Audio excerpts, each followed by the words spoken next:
근데 약관은 이제 민법에서 얘기하는 약관하고 똑같으니까 큰 어려움 여러분들이 이해하는데 어려움은 없을 거예요. 자 볼게요. 총설. 여기서 이제 그 204페이지에 용어 나오죠. 보통보험약관, 보험중개인, 보험대리점, 보험약관의 교부 명시 의무. 그 마지막 이게 가끔 잘 나와요. 작성자 불이익의 원칙이에요. 이게 대원칙 중에 하나입니다. 보통보험약관에 대한 대원칙이에요. 그래서 이 내용은 그렇게 그 어려운 부분이 없어요. 그래서 내용을 읽어보시면 될 것 같아요. 자, 의에서 위에서 이제 보통보험약관이라 해가지고 그 체크할 필요 없습니다. 한 번 더 우리가 뭡니까 다시 한번 이제 반복해서 복습한다고 생각해 주세요. 자, 보통보험약관이라 하면 보험자가 동질적인 수많은 보험계약을 체결하기 위해서 미리 작성한 보험계약을 내용으로 전형적인 계약 조항으로서 보통거래약관의 일종이다. 이게 지금 보통보험약관입니다. 자, 그래서 거기에서 넷째 줄 내려와서 빨간색으로 체크했어요. 보통보험약관에 규정할 사항에 대한 내용. 자, 가로만 좀 체크할게요. 원형조항, 또 변경조항, 보충조항. 자, 이제 노란색으로 가겠습니다. 그 내용으로 상법의 규정을 그대로 수용하는 것으로서 원형조항이고, 상법의 규정을 변경하는 것으로서 변경조항이라고 할 수 있고요. 상법의 규정을 보충한다는 걸 해가지고 보충조항이라고도 합니다. 이게 지금 민법에 나와 있는 그 부분을 이런 식으로 좀 얘기한 거예요. 자, 이제 넘겨주셔서 교부명시가 나옵니다. 이제 약관에 대한 교부명시. 방가를 위해 규제에 대한 필요성 마지막 문장을 볼게요. 체크해 주세요. 2에 소비자를 보호하기 위하여 보험 약관에 대한 규제가 요구된다. 누굴 위해서요? 소비자를 위해서 한다. 소비자를 위해서. 예, 보험 약관은 이제 규제를 합니다. 어떤 규제인지 봅시다. 자, 넘겨볼게요. 이제 208페이지에 교부 명시 의무에 대한 이행입니다. 넷째 줄 빨간색으로 좀 해주세요. 보험 금액, 보험 기간, 보험자의 면책 사유, 보험 사고, 보험 계약에 대한 해지 사유. 자, 그리고 나서 이제 마지막에 명시 설명해야 된다. 뭘 설명해요? 이게 나오겠죠. 우리는 교부 명시를 하는데 도대체 어떤 내용을 하냐고 했지. 나왔죠, 지금. 이 내용을 또 단다식으로 잘 물어봐요. 보험 금액, 보험 금액이 어떻게 되고, 보험 기간은 어떻게 되고 있고, 그리고 보험자가, 우리 회사죠. 보험회사가 면책하는 사항은 이라는 게 있다. 주의하라 이거죠. 그리고 또 뭐예요? 보험 사고가 어떤 내용인지, 그리고 계약에 대한 해지 사유가 어떤 건지, 예, 그걸 반드시 어떻게 해요? 설명하는 거예요. 명시 설명해야 된다는 거예요. 설명해 주라는 거예요. 근데 우리는 이제 보통 이렇게 체크하죠. 체크로 설명을 끝내요. 예, 그리고 설명하죠. 자, 그리고 이제 빨간색으로 또 체크했어요. 약관의 교부 명시 의무자는, 이것도 시험에 잘 나옵니다. 중간에 체크하세요. 보험 설계사, 또 체크하세요. 보험 대리점, 또 체크하세요. 보험 중개인.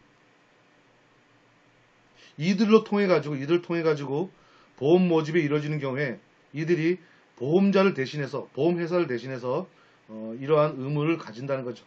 이런 의무를 가진다는 거예요. 자, 그리고 또 중요한 게 밑에입니다. 끝에 노란색으로 보험 설계사와 보험 중개 대리점 또는 보험 중개인은 보험계약에 체크하세요. 체결권을 가지고 있진 않아요. 체결은 누가 해요? 보험회사가 합니다. 보험회사가. 그 승낙이라죠, 승낙. 예. 우리가 이게 서명에 따라서 그게 체결된 게 아니에요. 예. 그건 청약만 한 거야, 청약. 그리고 나서 보험사가 검토해보고 뭐 빠진 게 없는지 잘못된 게 없는지 위반되는 게 없는지 그걸 다 검토해보고 난 다음에 승낙을 해야지 그때 체결된 거예요. 그럼 생각해보세요. 이들이 체결자가 되면 안 되겠죠. 보험사가 체결자입니다. 이해되시죠? 이것도 처음 해보면 많이 헷갈려요. 보험 개념이 없으면 이게 많이 헷갈리는데 제 얘기를 이해해 주시면 이해하시면 충분히 이해될 수 있는 얘기입니다. 보험회사가 보험을 체결하는 거예요. 자, 이제 효력을 봅시다. 효력은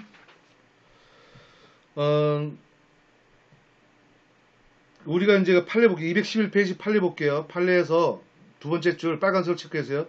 계약서입니다. 계약서. 자, 계약서는 뭐예요? 계약이 입각해서 가는 거예요.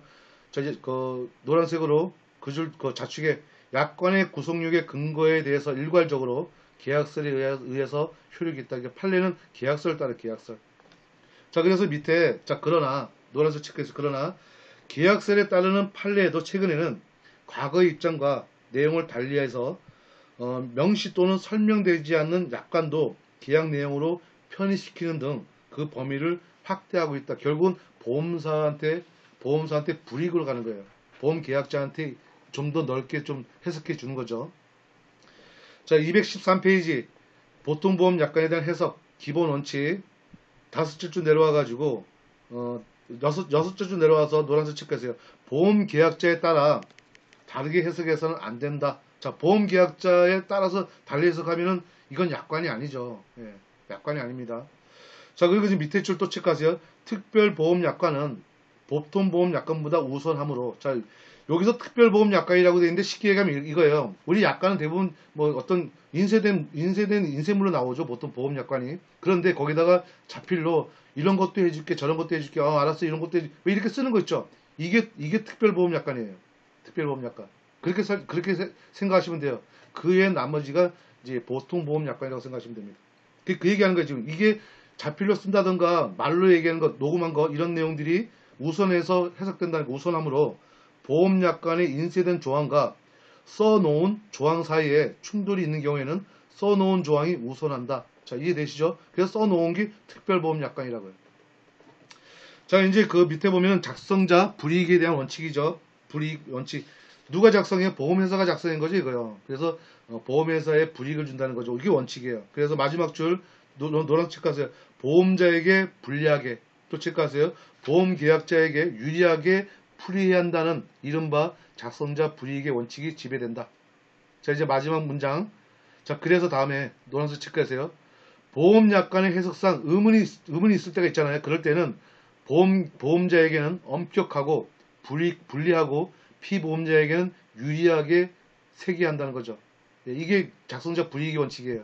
다음은 뭐에 대한 설명인가 이렇게 나올 수도 있고요. 아니면 이제 그 원칙에 대해서 물어볼 수도 있어요. 그래서 이런 문장들이 지문에 나올 수도 있으니까 그렇게 좀 체크해 두시면 됩니다.